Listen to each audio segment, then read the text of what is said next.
ಅಹಮದಾಬಾದ್ ವಿಮಾನ ದುರಂತದಲ್ಲಿ ಮಾಜಿ ಸಿಎಂ ದುರ್ಮರಣಕ್ಕೀಡಾಗಿದ್ದಾರೆ. ಇಂದು ರಾಜ್ಕೋಟ್ ತಲುಪಿದೆ ವಿಜಯ್ ರೂಪಾನಿ ಅವರ ಮೃತದೇಹ. ಚಾರ್ಟರ್ಡ್ ವಿಮಾನದ ಮೂಲಕ ರಾಜ್ಕೋಟ್ಗೆ ತರಲಾಗಿದೆ.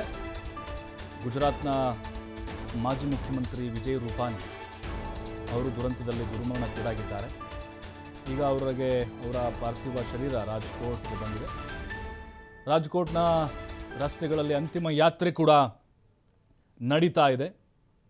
ಇಂದು ಅವರು ಕುಟುಂಬಸ್ಥರಿಗೆ ಮೃತದೇಹವನ್ನು ಹಸ್ತಾಂತರ ಮಾಡಿದೆ ಆಸ್ಪತ್ರೆ. ರಾಜ್ಕೋಟ್ನಲ್ಲಿ ಅಂತ್ಯ ಸಂಸ್ಕಾರ ನೆರವೇರಿಸುತ್ತಾರೆ ಅವ್ರ ಕುಟುಂಬಸ್ಥರು. ಇಲ್ಲಿವರೆಗೆ 99 ಮೃತದೇಹಗಳನ್ನು ಹಸ್ತಾಂತರ ಮಾಡಿದೆ ಸಿವಿಲ್ ಆಸ್ಪತ್ರೆ. ಈವರೆಗೆ 114 ಮೃತದೇಹಗಳ ಗುರುತು ಪತ್ತೆಯಾಗಿದೆ. ಇನ್ನೂ ಎಷ್ಟಾಗಬೇಕು ಅಂತ ಹೇಳಿದ್ರೆ ಇನ್ನೂ ಸುಮಾರು 160 ಮೃತದೇಹಗಳನ್ನು ಗುರುತು ಮಾಡಬೇಕಾಗಿದೆ. ಅವರ ಕುಟುಂಬಸ್ಥರ ಆಕ್ರಂದನ ಮುಗಿಲು ಮುಟ್ಟಿತ್ತು. ರಾಜ್ಕೋಟ್ಗೆ ಆ ಪಾರ್ಥಿವ ಶರೀರ ಬರ್ತಾ ಇದ್ದಂತೆ ತ್ರಿವರ್ಣ ಧ್ವಜವನ್ನು ಕೂಡ ಆ ಶವಪೆಟ್ಟಿಗೆಗೆ ಹೊದಿಸಿದ್ದಾರೆ ಮಾಜಿ ಮುಖ್ಯಮಂತ್ರಿಗಳು. ಹಾಗಾಗಿ ಸರ್ಕಾರಿ ಗೌರವಗಳನ್ನು ಸಲ್ಲಿಸಲಾಗ್ತಾ ಇದೆ. ಸರ್ಕಾರ ಕೂಡ ಸಿದ್ಧತೆ ಮಾಡಿಕೊಂಡಿದೆ. ಸರ್ಕಾರಿ ಗೌರವದ ಮೂಲಕ ಅವರಿಗೆ ಅಂತ್ಯ ಸಂಸ್ಕಾರವನ್ನು ನೆರವೇರಿಸಲಾಗುತ್ತೆ. 2 ಬಾರಿ ವಿಜಯ್ ರೂಪಾನಿ ಮುಖ್ಯಮಂತ್ರಿಯಾಗಿದ್ದರು. 2016ರಿಂದ 2021ವರೆಗೂ ಕೂಡ ಒಂದ್ಸರಿ ಅವರು CM ಆಗಿದ್ದರು, ರಾಜ್ಯಸಭಾ ಮೆಂಬರ್ ಆಗಿದ್ದರು. BJPಯ ಅಧ್ಯಕ್ಷರಾಗೂ ಕೂಡ ಗುಜರಾತ್ನಲ್ಲಿ ಕೆಲಸ ಮಾಡಿದ್ದಾರೆ. ಮತ್ತು ನಗರಸಭೆಯ ಮೇಯರ್ ಕೂಡ ಆಗಿ BJPಯಲ್ಲಿ ಸೇವೆಯನ್ನು ಸಲ್ಲಿಸಿದ್ದಾರೆ.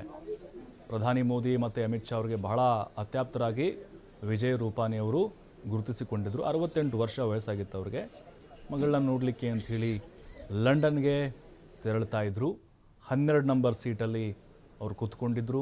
ಆದರೆ ಈ ದುರಂತದಲ್ಲಿ ಅವರು ಕೂಡ ಸಾವನ್ನಪ್ಪಿದ್ದಾರೆ. ಅವರ ಪಾರ್ಥಿವ ಶರೀರವನ್ನು ಈಗ ರಾಜ್ಕೋಟ್ಗೆ ತರಲಾಗಿದೆ.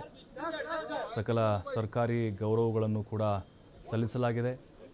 ರಾಜ್ಕೋಟ್ನ ಬೀದಿಗಳಲ್ಲಿ ಅವರ ಅಂತಿಮ ಯಾತ್ರೆ ಕೂಡ ನಡೀತಾ ಇದೆ.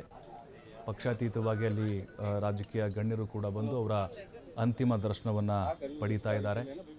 ಇನ್ನು ಅಲ್ಲಿ ಶೋಕಾಚರಣೆಯನ್ನು ಕೂಡ ಗುಜರಾತ್ನಲ್ಲಿ ಸರ್ಕಾರಿ ಶಾಲಾ ಕಾಲೇಜುಗಳಿಗೆ, ಖಾಸಗಿ ಎಲ್ಲ ಶಾಲಾ ಕಾಲೇಜುಗಳಿಗೆ ಒಂದು ದಿನ ಶೋಕಾಚರಣೆಯನ್ನು ಕೂಡ ಸರ್ಕಾರ ಘೋಷಣೆಯನ್ನು ಮಾಡಿದೆ. 3 ಮಕ್ಕಳನ್ನು ಅವರು ಅಗಲಿದ್ದಾರೆ ವಿಜಯ್ ರೂಪಾನಿ ಅವರು. ಈಗ ರಾಜ್ಕೋಟ್ನ ಪ್ರತಿನಿಧಿಸ್ತಾ ಇದ್ದರು. ಅವರು ಅಲ್ಲಿಂದಲೇ ಆಯ್ಕೆ ಆಗ್ತಾ ಇದ್ದರು. ಆ ಭಾಗದ ಜನರಲ್ಲೂ ಕೂಡ ಬಹಳ ನಂಬಿಕೆ ಇತ್ತು. ಅಂದರೆ ಅವರು ಅಲ್ಲಿ ಜನಾನುರಾಗಿಯಾಗಿ ಅಧಿಕಾರವನ್ನು ನಡೆಸಿದಂಥವರು. ಭೂಪೇಂದ್ರ ಪಟೇಲ್ ಅವರು ಕೂಡ ಸಂದರ್ಭದಲ್ಲಿ ಹಾಜರಿದ್ದರು.